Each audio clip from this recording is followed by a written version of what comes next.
In this video, we'll be going over all the banned trap cards in the game, and explaining why they were banned when this video was first created, as some of these might be off the ban list if you're watching this far off in the future. First up, we have Last Turn. This is one of the first trap cards banned in the game, and has an effect, which is kind of unique, where this card can only be activated during your opponent's turn when you have 1,000 or less life points. Then you select one monster on your side of the field, and your opponent gets to select any one monster from their deck. All cards in the field in both players' hands are sent to the graveyard, and then your opponent gets to special summon that monster from their deck in attack position, and then immediately attacks your monster.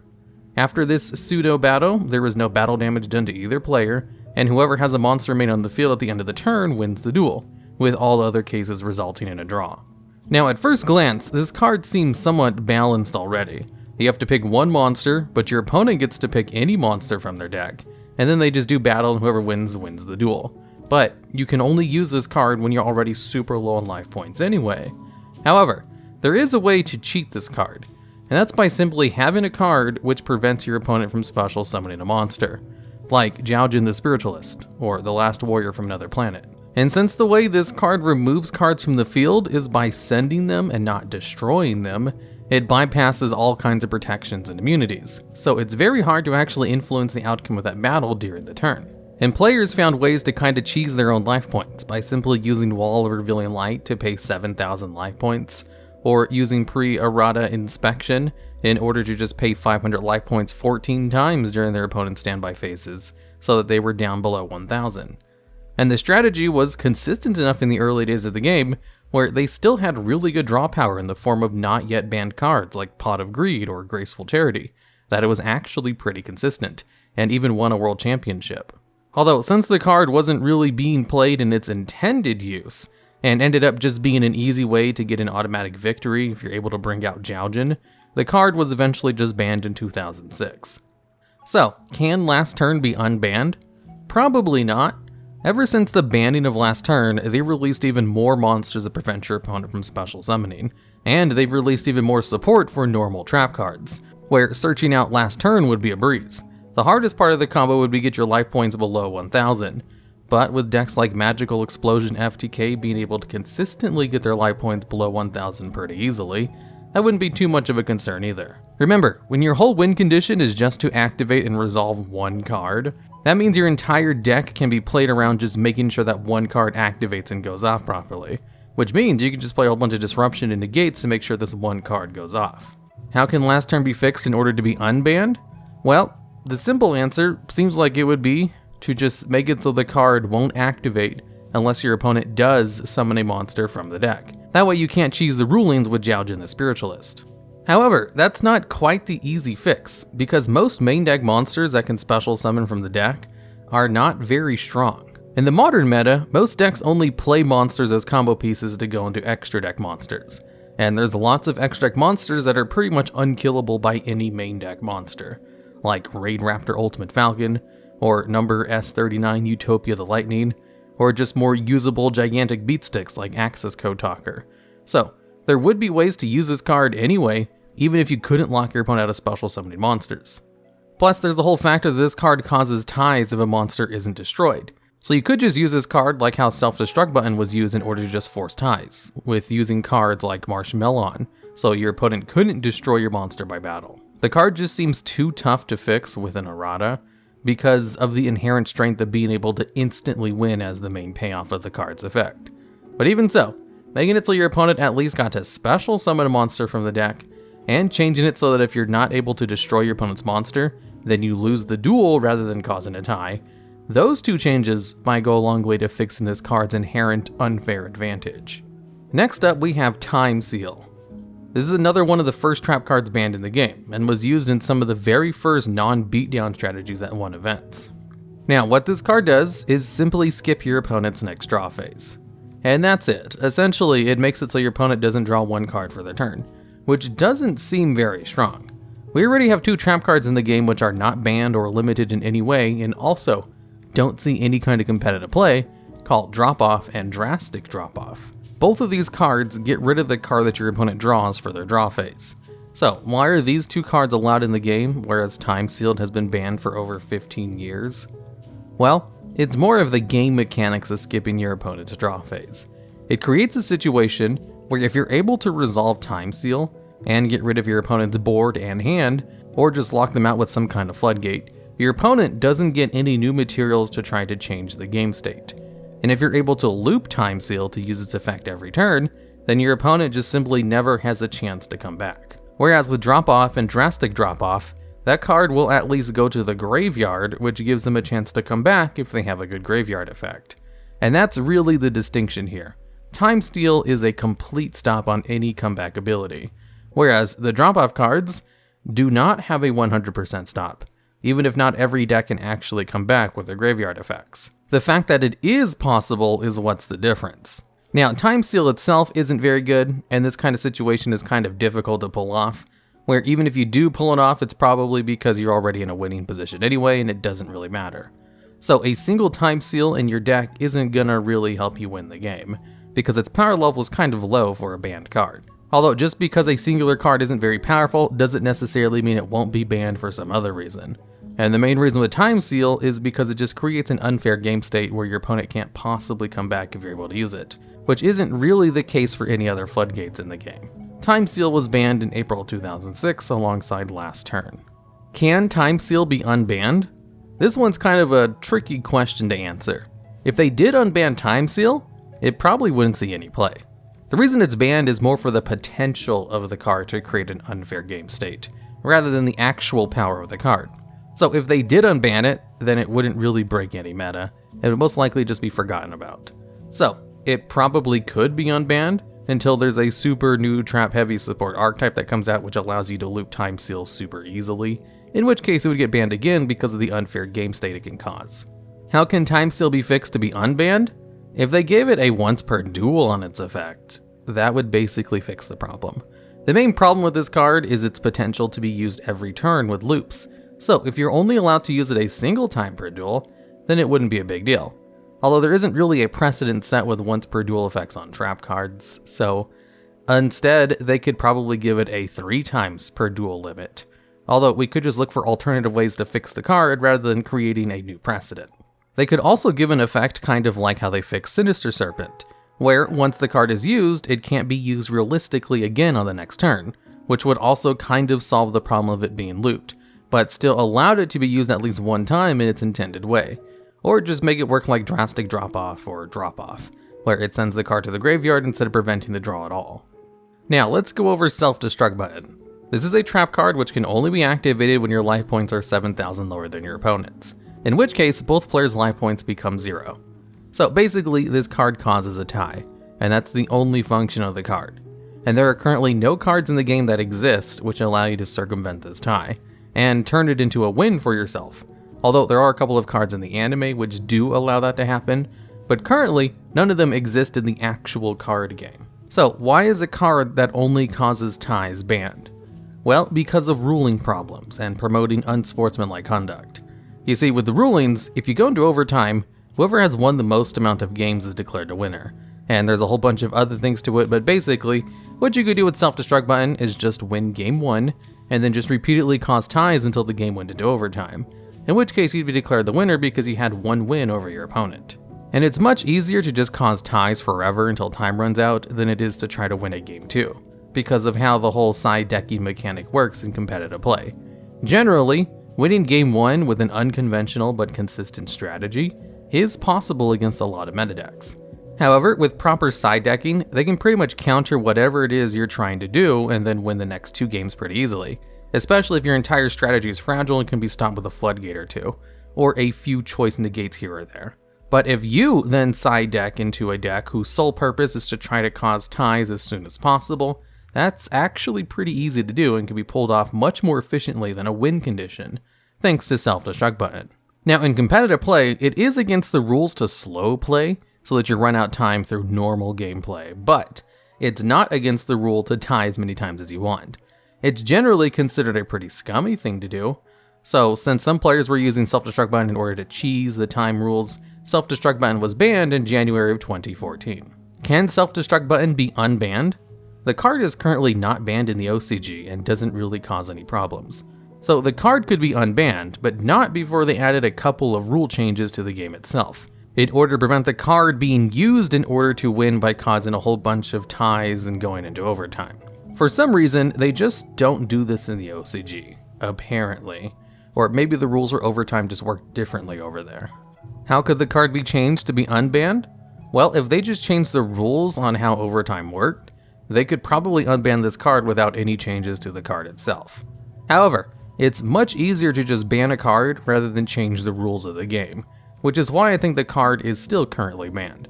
However, if they were to errata the card, I'm not really sure how they could change it to function differently, other than maybe increasing the amount of life points required in order to activate the effect, from 7,000 to maybe 10,000 or something. Since making a 7,000 life point difference is pretty easy by just lowering your life points by 7,000. Whereas if the difference was 10,000, then you'd also have to increase your opponent's life points at the same time. And it would give your opponent more time to try to circumvent the effect by trying to pay half their life points or something. Next up, we have Trap Dustshoot. This is a trap card which can only be activated if your opponent has 4 or more cards in their hand. And it allows you to look at your opponent's hand in order to send one monster card from their hand back to their deck. So, on the surface, it seems kind of balanced already. You can only use it when your opponent has a big hand. It's a 1-for-1 in card advantage that doesn't actually gain you any advantage, and it only works on monsters, so if your opponent only has spell or traps, then you wasted the effect. Here's the thing though, most decks are very monster heavy, and being able to gain knowledge on your opponent's hand can be the same as winning the duel in some cases. As if you know exactly what your opponent's hand is, and even get to interact with it by getting rid of key combo pieces, then you know when to save your negates or hand traps in order to shut down your opponent's plays at key combo points. So, knowledge on your opponent's hand is incredibly valuable in the current metagame, and being able to effortlessly gain that knowledge while also getting a nice benefit is a little bit too strong, as shown by the fact that Appointer of the Red Lotus sees competitive play. Appointer of the Red Lotus is also a trap card that lets you look at your opponent's hand, however with a few differences. You have to pay 2,000 life points to use it, and also reveal your own hand in order to activate the effect. Then the card you choose is only banished for 1 turn instead of permanently losing the card. So Appointer of the Red Lotus is still good in the fact that it allows you to look at your opponent's hand, but since it also makes you reveal your own hand to your opponent, it's not a one-sided information war. And even with all those limitations added onto it, it still sees competitive play, which should show you something about Trap Dustshoot, which is just a much better version of this card. Trap Dustshoot was banned in March of 2012. Can Trap Dustshoot be unbanned? No, this one's pretty simple. Unlike the previous 3 cards where there's a whole bunch of wiggle room, Trap Dustshoot is pretty straightforward in the fact that it's just a really powerful singular card, and you don't really need to play a particularly difficult strategy in order to take advantage of it, as it's just useful in a whole bunch of meta decks and would make a lot of decks better if they just played 1 copy of it. How could they fix the card to be unbanned? Well, they kind of already did this with Appointer of the Red Lotus. So, if they change the card to have a discard cost and also reveal your own hand in addition to its other requirements, then they could probably remove it from the ban list and no one would play it. Although having a discard cost might be a little bit too much, they could go the route of giving it a tribute requirement like Spiritual Water Art Aoi, while also requiring you to still have 4 cards in your opponent's hand and revealing your own hand in the process. For some decks, it's easier to tribute a monster than it is to discard one. For other decks, it's easier to discard a card than it is to tribute. The point of it is to lose advantage in order to gain the powerful effect. I think that would go a long way to fixing the problems with Trap Dustshoot. Although losing advantage in order to interact with your opponent's hand doesn't guarantee that it's not going to be overpowered, like we saw with Topologic Gumblar Dragon, which I'll probably talk about in a future video when I go over why extra deck monsters are banned. And lastly, we have Vanity's Emptiness. This is a continuous trap card which simply has the effect that neither player can special summon monsters while it's face up on the field. And also it has a negative side effect where, if a card is sent from your deck or field to the graveyard, this card will destroy itself. So the intended use of this card is to have a very strong effect, but giving your opponent an alternative way of getting rid of it, or hindering your plays while using it, as activating a single search card like Terraforming requires you to send that card to the graveyard after its activation, which would destroy Vanity's Emptiness. Here's the thing though, just like looking at your opponent's hand, the ability to lock out your opponent's special summons is just an incredibly powerful effect in the game. Not all effects are created equal, some are just much better than others, like being able to skip your opponent's phases, getting information on your opponent's hand while being able to interact with it, and of course the ability to prevent special summons, like we saw with Last Turn and Jiaojin the Spiritualist. Now, Vanity's Emptiness does seem kind of balanced on the surface, since it does prevent both players and special summoning monsters, as well as having that downside where it can be destroyed pretty easily. However, this card is very easy to play around.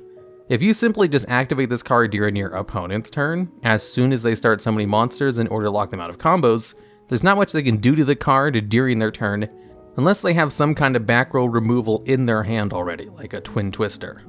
And then, when it goes over to your turn, you can easily destroy the card yourself by just activating Terraforming or some other spell card. That way you can special summon no problem, and get to use its negative side effects as an easy way to get rid of the card during your turn. There is also other ways to circumvent this card's destruction, by simply comboing it with cards like Macrocosmos, another incredibly strong floodgate that banishes all cards that would have been sent to the graveyard. Since Vanity's Emptiness specifically requires cards to hit the graveyard to destroy itself, if all cards are banished, then it can never activate its negative effect, and just becomes a permanent floodgate, alongside another really strong floodgate that's currently limited to 1 copy. And also some other decks could get around its effects, like the DDD archetype. They could use a card called DDD Curse King Siegfried, which allows you to selectively negate the effects of 1 face-up spell or trap card in the field until the end of the next standby phase. So, you could just use Vanity's Emptiness during your opponent's turn, and then just negate the effect for your turn, where it would then turn back on again during your opponent's start of the turn, basically making it a one-sided floodgate. And there were a couple of other ways archetypes could play around this card, but suffice to say, even if you weren't playing around the card to keep it on the field as long as possible, having the effect for 1 turn was very powerful on its own. That's why they don't really print new spell or trap cards that prevent special summons, and also why they rarely release monsters that prevent special summons either. The effect of preventing special summons is just too powerful, to the point where basically all monsters that have the effect have seen competitive play. Vanity's Emptiness was banned in March of 2017. Could Vanity's Emptiness be unbanned? Honestly, it might be able to. I know I just explained how powerful this card is and why it's a problem, but currently, as of writing this video anyway, we have a card in the game called Mystic Mine, which locks out all monster effects and prevents your opponent from attacking, and is incredibly easy to play around and just use in a whole bunch of different kinds of decks. And Mystic Mine is not that much weaker than Vanity's Emptiness. In fact, some cases can be made about whether one of them is better than the other. And if Mystic Mine is running around at 3 copies, then Vanity's Emptiness could probably come back to 1 as well, and just be another powerful floodgate option. Although one of the advantages Vanity's Emptiness has over Mystic Mine is that it's much easier to use Vanity's Emptiness during your opponent's turn in order to only have a one-sided floodgate, whereas Mystic Mine requires other cards in order to make use of it in the same way. This is why I say only maybe with it being unbanned, rather than an enthusiastic yes, because Mystic Mine might also get banned in the future, or at least hit on the ban list in some other way, as it's currently limited to 1 copy in the OCG. How could they fix Vanity's Emptiness to be unbanned? Honestly, if they just removed its current negative effect, that might go a long way towards balancing the card. Of course, obviously giving it another negative effect as well. Because currently, it's a very effortless card to use only during your opponent's turn, and since it's so easy to destroy during your turn with its current negative effect. So if they just removed its negative effect or altered it to something else, then you would also have to deal with the negative effect of not allowing special summons during your turn, or have to take up resources in order to destroy the card yourself if you wanted to use it like before. This system was successful with the unbanning of Imperial Order, so it might also work with Vanity's Emptiness. If instead of it destroying itself when you send cards to the graveyard, they could have the negative effect where you can't normal summon monsters either while the card is out, and only to the person who controls it, or keep locking you out of special summons for the rest of the turn after the card is sent to the graveyard, but not your opponent. Or just required to pay a whole bunch of life points each turn like Mirror Wall, and have a maintenance cost of 2,000 life points, which isn't optional. It would still be powerful, but part of the problem with it is being able to get rid of it too easily during your turn. And like I already mentioned in the could it be unbanned category, it could probably unban without any changes and just limited to 1, and just be a very powerful staple that fits in with everything else. So just giving it a harsher maintenance cost while also removing its old negative effect could be all that's needed in order to fix its effect. Alright, and that's the video. There are currently only 9 banned trap cards in the game, so I'll most likely cover the rest of them in the part 2.